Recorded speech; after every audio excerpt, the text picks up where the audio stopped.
Welcome, everybody. Welcome also from my side. Good evening, I suppose.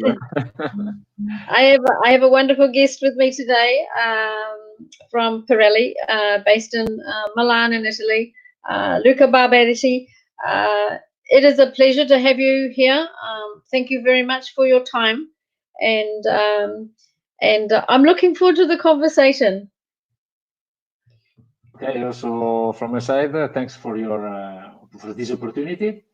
And I hope that all the guys hearing us can enjoy and see us, can enjoy the talk. Okay, so maybe I give the viewers just a little bit of an introduction on why I would have liked to put this to the fans around the world. I believe that there's already a wonderful connection between a rider and a brand and a quality product, and Pirelli has already been established for over a century, and the product that the company has produced has evolved over time. Not just evolved, but developed through innovation and design to meet the needs of racing. And the conversation that I'll have with Luca will just ask a couple of questions, and let's see what information and what we can learn from Pirelli and their connection with the sport, particularly with MXGP. So, Luca, maybe a first question would be the brand itself, the longevity, the quality of product. What does it mean to you to be able to work for Pirelli in the role that you have today? At first, is a great opportunity because I consider that is really an opportunity to work for such a big company within the racing department, as I am doing since many years now in different roles, but more than 20 years now. And I saw really this company growing, getting always more and more stronger, with really a lot of people get their opportunity to work in this company. And moreover, you feel the perception that is not short-term. They never plan short-term action, but it's something that will continue in the future, whatever is Luca Barbetti or someone else present. That's evident for us. I think when you look back in the products that the company Pirelli has produced, it's quite certain that there's a standard which was set many years ago, and that standard has continued all the way through. But it's not just the standard that's set in the manufacturing, Luca. It's also set to yourself and the people who you work with when you actually attend racing. Can you just let us know a little bit about what you and your role is when you actually do attend the World Championship Series in Europe? Yes, no. In few words, normally our work is a sort of link between R&D department, product management, in some ways also sales. So we are a sort of sometimes a sort of consultant, I say, because our work is to validate what are the expectations of our R&D and product management, fundamentally. And and is the apex of months of work normally. This work is not easy, as clearly it's not easy to enter racing in general, because you have to, it's a particular word that we know very well. But it is fundamental to have this kind of, let's say, testing activities in the real racing, in order to provide worldwide the products that are reliable, performing, quality, maximum quality level, and so on.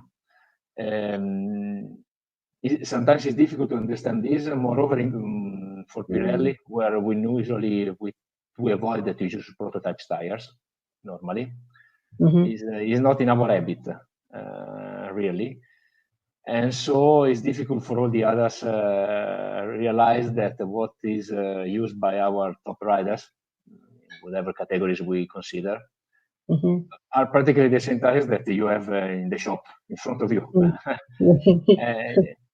They will never trust this. Many people don't trust this. Looks incredible, but it's the reality. The difference is the rider, sometimes the bike, and the situation. Clearly, you have a staff working for a bike. It's clear that the bike performs better than myself riding with my bike. That's for sure. Apart the skills. And that's the most difficult thing that I realized during many years in Pirelli racing, to be understood by all the fans, all the customers, all the riders, the normal riders. They don't think it's possible, but that's the reality. We work like this. Unfortunately, we have to work like this. Yeah. It's and it's an important, I think it's an important point, because every any person who wants to get on a bike, no matter what level, no matter what age, no matter what category, generally they want a good tire. And if you're catering for such a wide range, all the way from even outside the World Championship level, all the way up to your premier classes, this is a difficult ask. If we look at another industry which would specialize in sports cars or rally cars, they're only looking at one category of design, whereas the company itself is looking at many different categories, and that's just with dirt racing. We haven't gone into road or rally. It is a phenomenal exercise for sure. How have you managed to take that, perhaps the assumption that a Pirelli tire can satisfy a rider's needs? It's normally it's a long job, the one that you are describing. Normally, just to make an example how we work in general, during one season. For instance, what we want to test or to introduce in the market for the season after, we start to validate normally mainly during the winter time. When riders are in off phase, when the new teams are built, could be, and we start in this period, because normally we saw that riders don't like to test so much normally, not so much really, because their focus during the season is to win races. That's the only thing they want. And to win racing, they need to acquire speed, constancy, and so they don't want, or they don't have so much time to dedicate it for testing also the tires, for instance. They have many parts of the bikes to test sometimes. And they have many races, one following the other. And so they concentrate just on speed. That's their goal. Speed, constancy, is to resist 2 rounds, 2 motors, to be enough aggressive to win. So for it to propose them many options during the race itself or during the season to test to see if there is an improvement for them is normally not the best way. So we test the biggest part of the new tires or the promising tires. We test during the winter time. We check again during the first international events like in Italia, International Italia, La Chapelle, Austin Park, to have the final feedback with many other riders, for instance, and then we start the season like this. Then during the season, we continue on our work, but we propose the riders eventually new products just in case we are sure that is really improvement. And when we are confident they will switch immediately to the new product. After that, immediately after, the tires are in production worldwide, so it's very easy for us in this sense. We have some riders testing for us. Is normal this. Not involved normally, possibly in the World Championship activities. Because we don't want to create differences between teams, riders. We're factory teams, so we can propose tires to one team or the other. And we don't want to give any advantage or disadvantage to any kind of team or rider. So when we introduce something new, is for everyone practically at the same time. That's clearly for us sometimes is a lot of constraint because we can speed up testing perhaps the maximum. But on the other side is a way for us to permit teams to work more relaxed, at least on the tire side. Clearly, this question means that we can't arrange tires dedicated just to one rider or one bike. That's nearly is not permitted, let's say, for us. Because if we have an improvement, has to be something that could be immediately put in production for all the other riders around the world, immediately.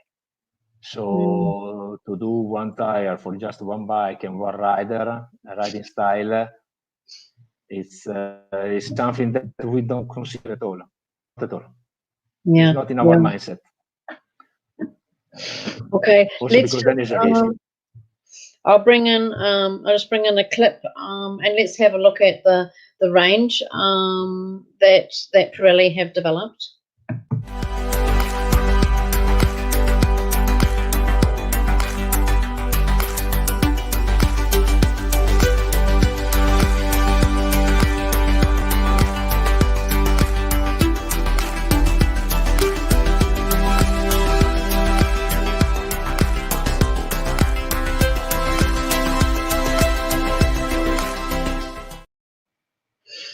It truly is an amazing feat of technology and intelligence as well, Luca.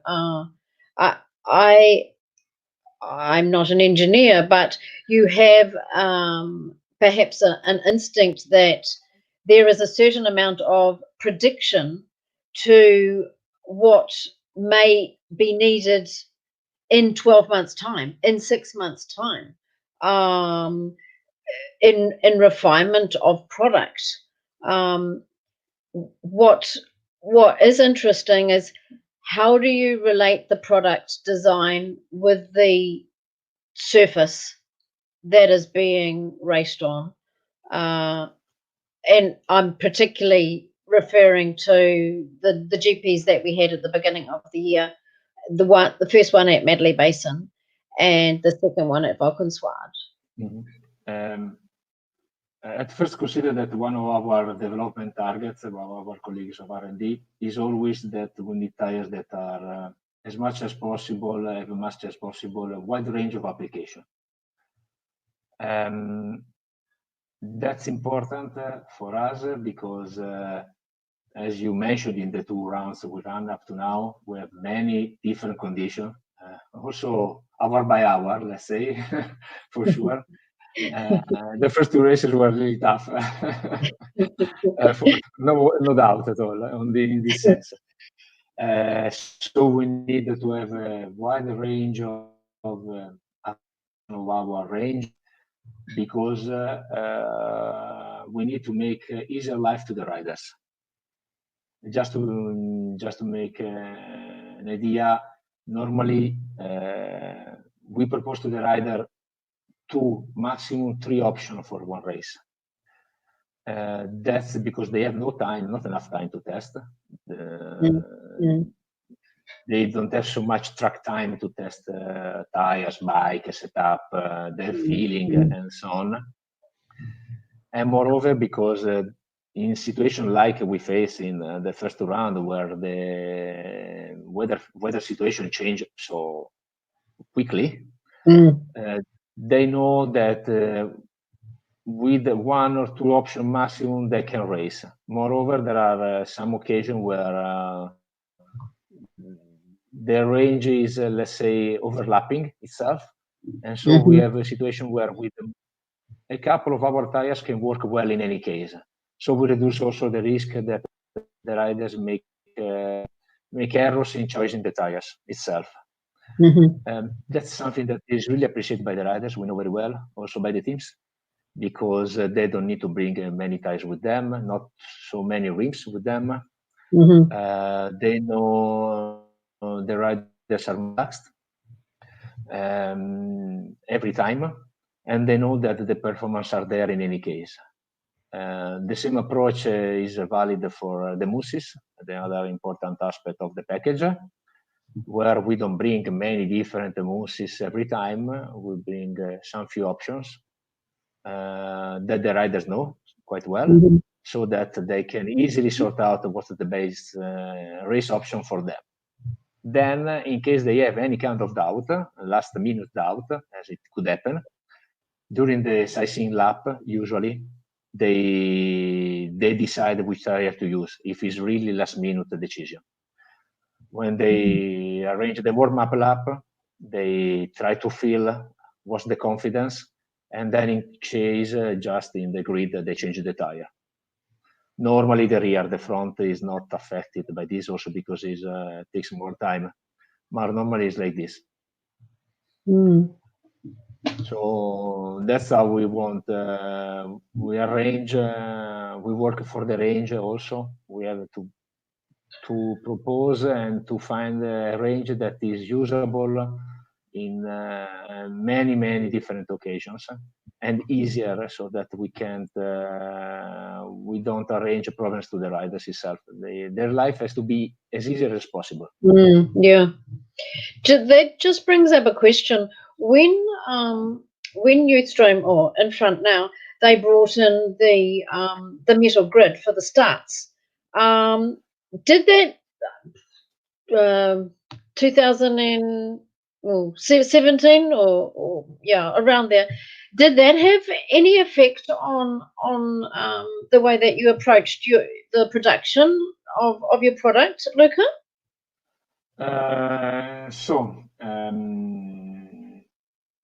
One of the aspects that the teams take care really is the starting grid.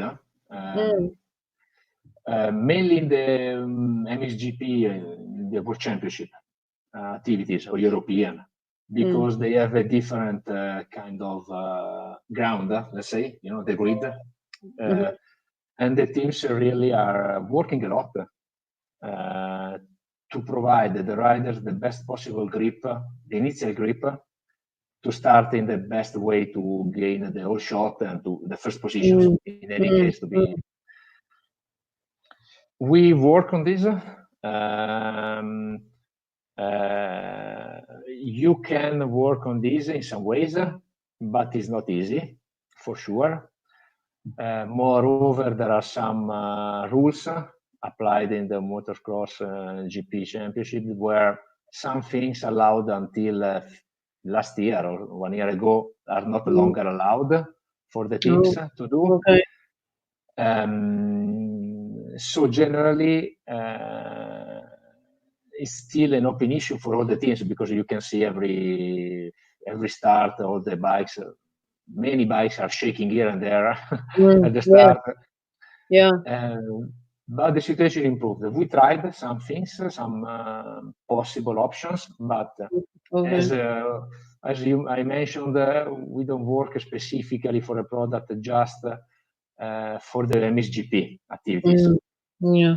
So we have to pay attention, because could be that something that works for this in this direction could be a problem for all the other amateur riders during the week. Could Yeah. affect durability, feeling. So we pay real attention when we do such kind of testing activities inside. But all the things we know are working on this, because it's one of the most fundamental parts is the start. At the end of the day, we see that starting the first positions, apart from letting you have your direction, your way, your lines, is also to avoid some big problems in the pack, on the individual pack of the group. Yeah. That's for us. Okay. I'm just going to bring in a clip here from Medley Basin. And I think thank you to MXGP TV for this clip. It's with Tim Geyser. The highlight really is the traction that Tim gets, and an amazing feel. The bike to the tire to the track, and let's have a look.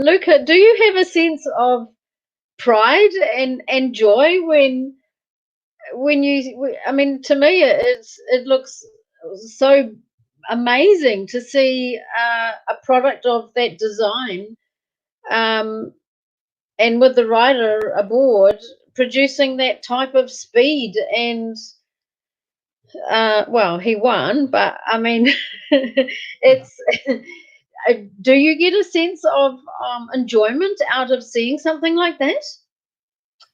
Yes, for us it's always, let's say, we're proud when a rider wins, and on the Pirelli tires. And in general, for us it's a little bit more smooth because we have many riders. Consider that actually we have, I think, more than half of the grid in MXGP and MX2, and also European Championship. Okay. Yeah. So we have many riders. Yeah.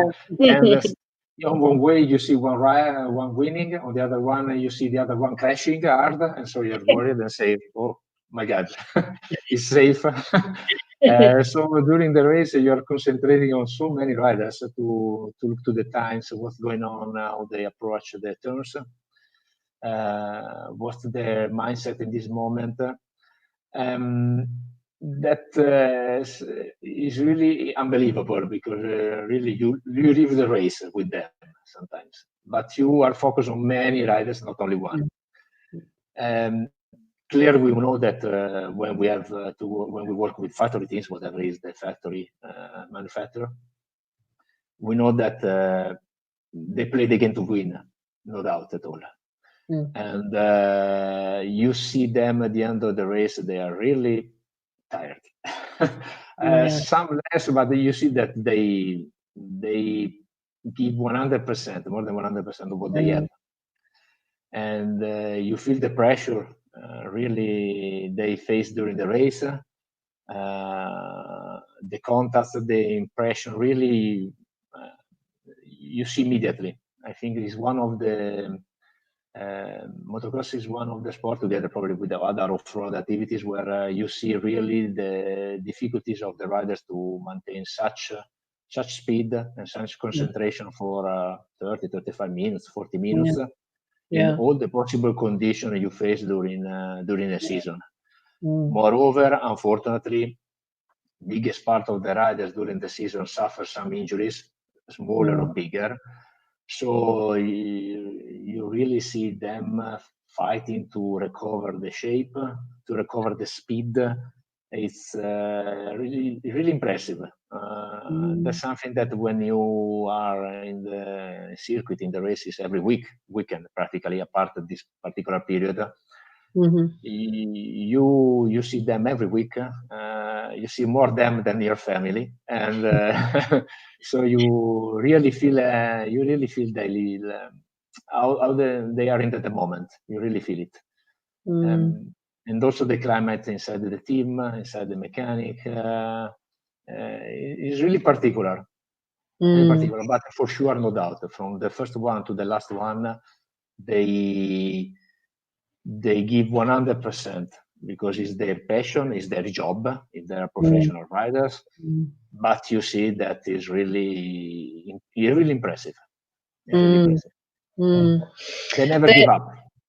Yeah, it's it just shows how integral you are to a team effort, which enables the rider to race at the best of his ability. And it must be quite humbling, I suppose, in a way, Luca, that you're privy to all these emotions and the highs and the lows and the success and the disappointments. And it would be. Do you find it difficult to have the role across such a broad spectrum of riders, because you are also there for privateers as well as factory riders? How do you approach different categories of riders, I suppose? The first thing is that you need to have time to do this. Consider that it's a normal weekend, race weekend, start from for us, I mean, apart of the service guys that are with the truck, so on the way. Normally on Thursday you are in the circuit, normally. And then you have Thursday and Friday when action is still not in, to talk with the teams, the riders, all the teams of the riders of all categories.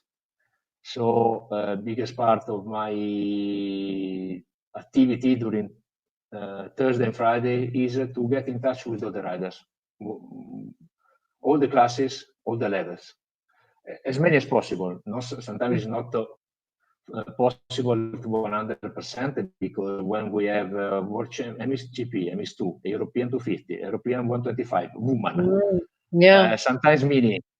So it means that we have around, we have around 150 riders at least.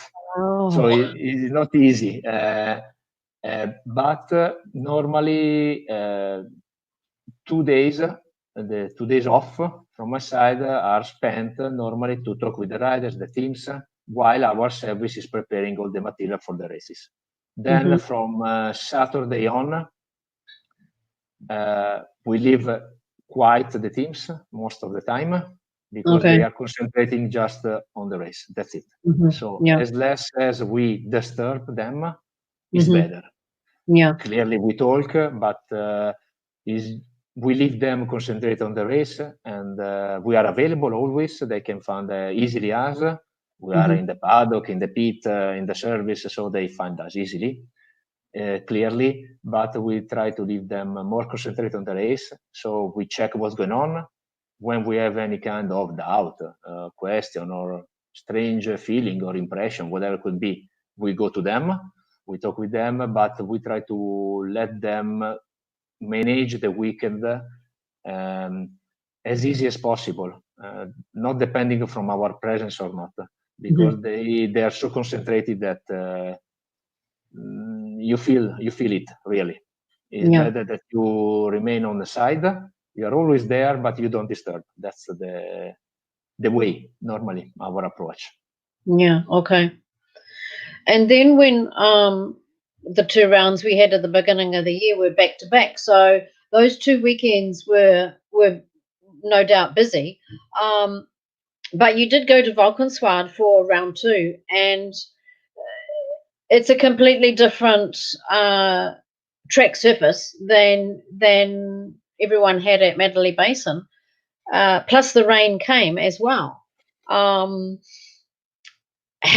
did you approach just that weekend, knowing that the weather probably wasn't going to actually do anybody any favors?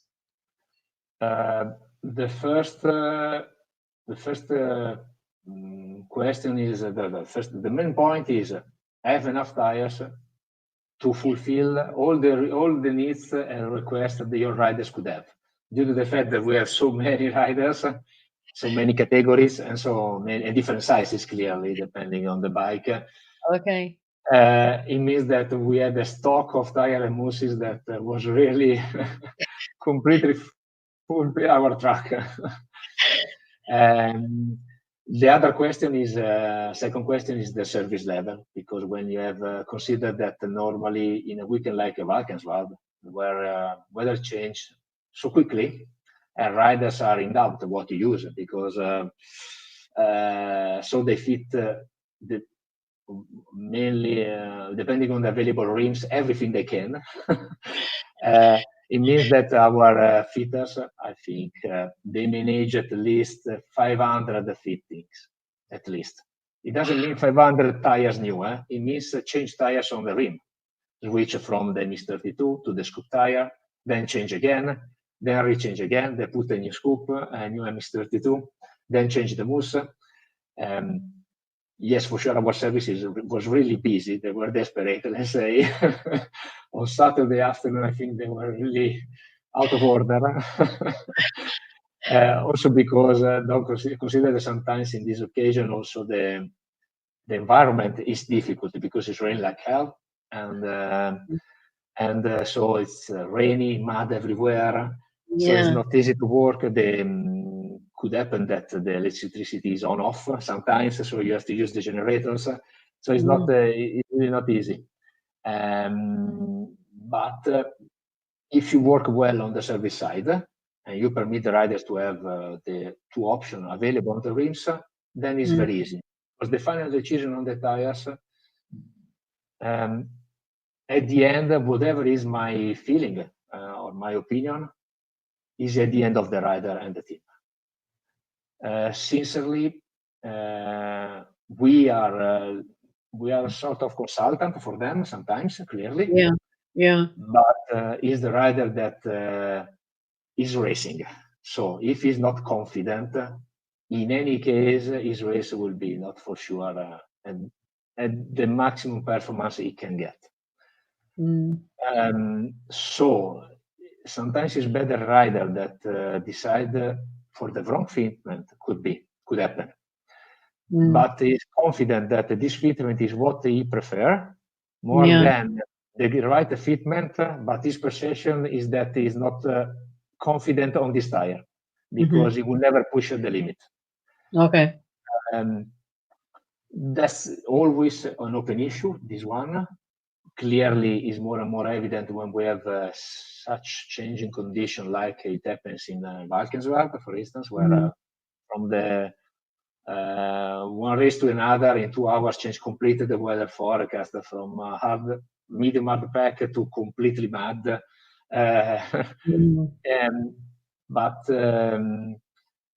But clearly sometimes you suggest them, but you can't impose them what to use, because at the end they are on the bike. It's not me on the bike. Yeah. You don't know their feeling. You don't know if what they are thinking about. So we support them, we have them, but we never impose them. That's the way. Okay, let's have a look at Valkenswaard. This is Tim again, and he had a phenomenal ride. Let's have a look.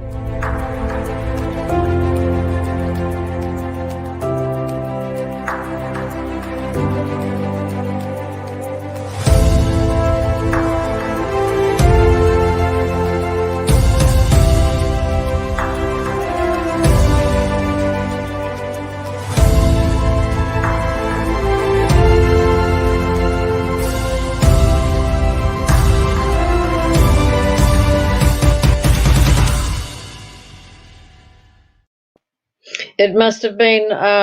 It must be one for the records, Luca. Not often do we see Tim pass Jeffrey on the outside. This year will be okay. Now we are in, let's say, in a frozen period,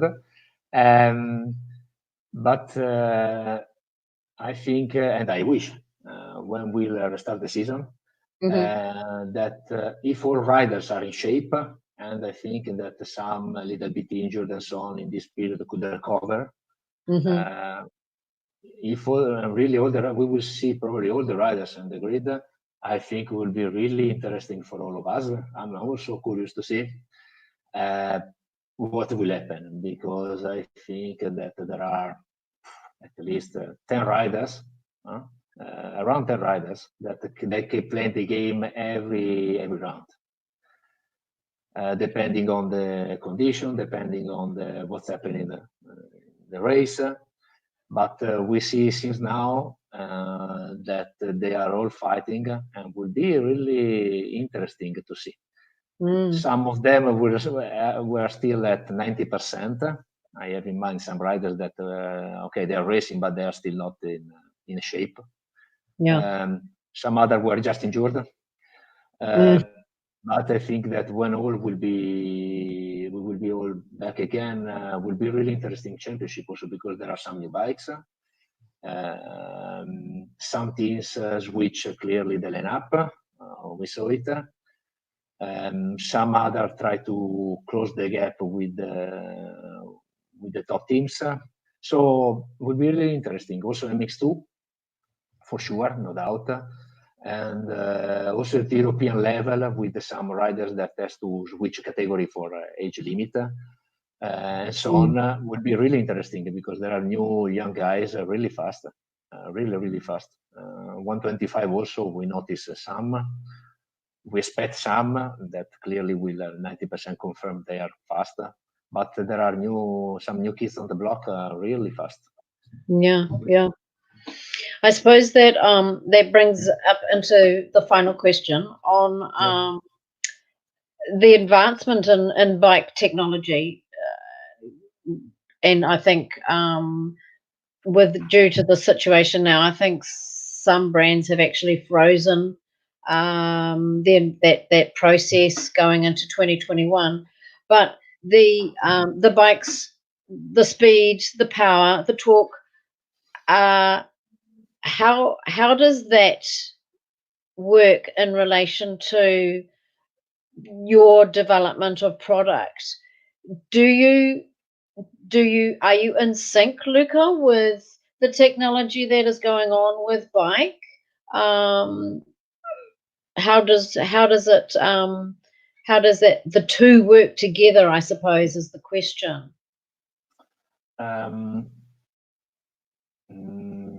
Let's consider this. When we talk about factory teams with the prototype bikes, okay, whatever is the level of percentage of prototypes of the bike, manufacturer clearly maintain under confidential that they are changing something in the bike, or they're introducing a new model, like could be this year, evident in some cases, or if they are doing some renewal of the actual model, but in deep renewal, so changing a lot. Normally what's happened, we are informed about this. They inform us that they are doing something new, like we inform them when we are thinking to do something in the near future, could be. But the main aspect is that whatever they are doing or testing, they are doing on the available range at this moment. So if a manufacturer starts to develop, let's say, a complete new bike with the actual range of tires, Pirelli, clearly what will happen then, that they will set up the bike with the actual range of tires. So that means that if in parallel we change completely or we change drastically our range modified, or Yeah. we introduce some really new, completely new product characteristic, it could happen that they are developing a bike, a complete bike new, and we change last minute the tires when they set up all the bikes with the previous one. So every time we're informed about the developments of new bikes or new improvement of the bikes, we have to pay attention also to the fact that we can't completely change our tires in any case, because what will happen that they got a performance with a certain package, and we risk to change them the package at the end of the development. So every time we have to pay attention also to this aspect. So every time when there is something new, we follow slightly, clearly what they are doing. We ask how is going the situation, how is the perception, the feeling, what they were using. And we keep in mind that we have, in any case, to pay attention because we risk to put in trouble a manufacturer or a team because we change completely our tires. That's another aspect we have to take care. So that means that always we have to pay attention when we introduce something new. It's preferable to introduce something new slightly with the small modifiers time by time, also because the performance level of our range is just very high. So we have not to cover gap of performance somewhere, more than to change drastically our range, because that could create a really big problems to the teams, mainly to the factory teams. At first, the factory teams. So that's another aspect we have to take care. And so normally we have to pay attention to revolution, because revolution in racing difficult. There is more and more small improvements sometimes, but is the best way to act sometimes. Then, at a certain moment, perhaps change completely the rules of the championship, and so you are forced to change completely the rules of the tires itself. At the moment, probably most of you knows, or in any case, there are some rules to follow to produce a motocross tire. You can create something completely out of the box because you have to follow some rules defined by the federation and so on. So you can't completely change something. In any case, you have to follow some rules. So also this doesn't permit to change completely the approach itself. Okay, I think probably that highlights the importance of that link, Luca, between yourself representing Pirelli, the rider, and the brand of the bike. It's the most significant connection to produce the results that each party wants to achieve. What are your thoughts on that strong connection between yourself, the rider, and the team? At first, consistency. When you are in racing environment, normally you can be in out every few years, just to make an example, because you are not reliable, and everyone can trust that you will in any case go on with the activities, with the development, with the presence in the circuit. The second is reliability itself of the company first, and second of the people working for this company, because it's not me or it's a group of people working and it's a company working. So they need to know and to trust that also if there is a change in responsible of the activities, like it happens also to me many times. It's not myself, but it's the company that is working on this. So it's not a question of person itself, but you have on your backside the company that will continue the job. So it's not not a big it's not this the question. Third, in any case, you need to have a track record of performance of many years. because the main thing that you can lose in a racing environment at first also is reliability or not clear direction that you follow. One is clear the direction. I think that all the teams can share this. You can share with them. They can agree or not sometimes on the approach, but because clearly you have different objectives, different targets, different approach. But it's clear the objective. When you change every time approach, idea, working way, they get confused and they feel they could risk a lot. And so that's something that you really risk. So I think that for Pirelli to be in motocross since many, many years with an history of success, generally success during the past, we have 72 world titles in motocross. So since years, so it means that, okay, Pirelli was always there, was always generally performing very, very well. And then something that teams trust.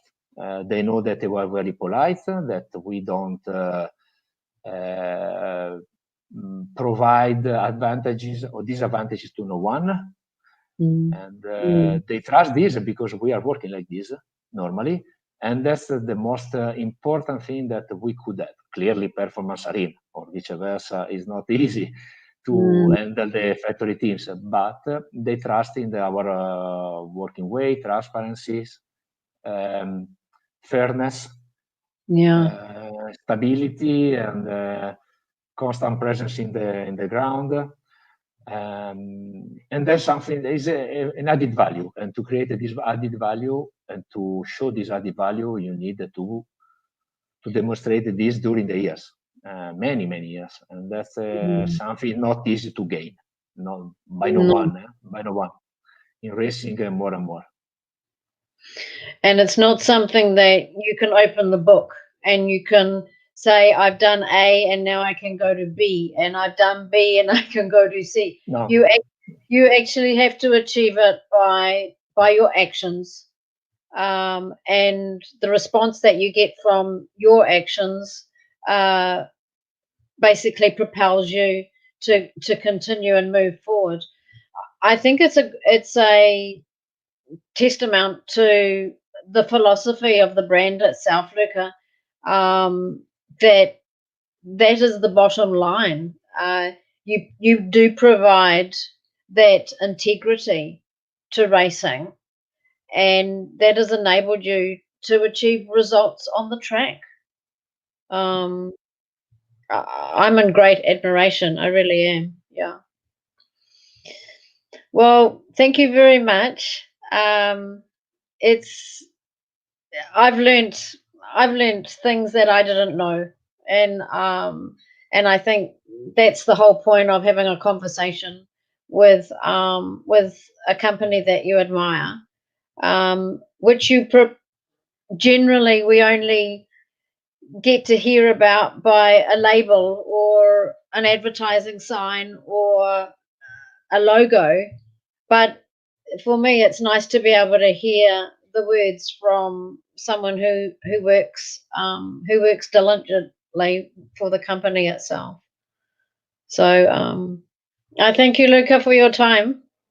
Thanks to you for this occasion. Thanks to everyone watching it now or later, and hopefully let's see soon in the circuit.